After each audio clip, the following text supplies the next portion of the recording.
Christmas থেকে নতুন বছরের মাঝের সময়টাকে টুইক্সমাস বলা হয়। এটা নিশ্চয়ই অনেকেই জানেন। উৎসবের আসল মেজাজ কিন্তু জমে ওঠে তখনই। এই সময়টা বন্ধুবান্ধব আর পরিবারের সঙ্গে মেতে উঠে পানীয় গ্রহণে অনেকেই নিয়ন্ত্রণ রাখতে পারেন না। আপনাদের হয়তো মনে হতে পারে এ তো উৎসবের মজা, কিন্তু জানেন কি, বিঞ্জ ড্রিঙ্কিং শরীর ও মনের ওপর কি ভয়ঙ্কর প্রভাব ফেলতে পারে। একসঙ্গে অনেকখানি অ্যালকোহল খাওয়ার প্রবণতাকে বিঞ্জ ড্রিঙ্কিং বলে। আচ্ছা, এর থেকে কি কি সমস্যা হতে পারে, তার থেকে মুক্তি পাওয়ারই বা উপায় কি?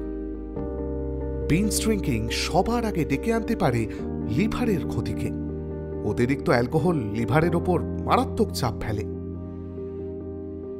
এছাড়া এটি হৃৎপিণ্ডের স্বাভাবিক কার্যক্ষমতা কমিয়ে দেয়, ফলে বাড়তে পারে হৃদরোগের ঝুঁকিও। বিঞ্জ ড্রিঙ্কিং স্নায়ুতন্ত্রে প্রভাব ফেলে, সিদ্ধান্ত নেওয়ার ক্ষমতা নষ্ট করে, অর্থাৎ হতে পারে মস্তিষ্কের ক্ষতিও। তাছাড়া অ্যালকোহল শরীর থেকে জল বের করে দিয়ে ডিহাইড্রেশন ও মাথা ব্যথার কারণ হয়।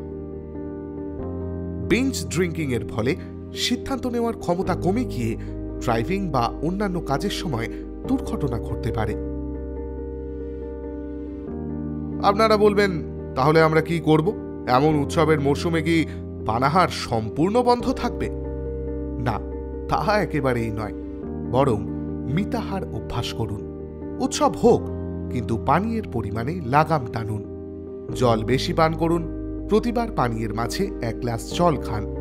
নিজেকে অতি অবশ্যই সচেতন রাখুন, নিজের সীমা অতিক্রম করবেন না।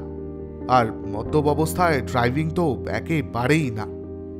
ব্যাস, আর কি, এগুলো মনে রাখুন এবং উৎসবের টুইক্সমাসের মেজাজ উপভোগ করুন। সঙ্গে নিজের ও প্রিয়জনদের সুরক্ষাও নিশ্চিত করুন। খুশির দিন যেন দুঃখের কারণ না হয়।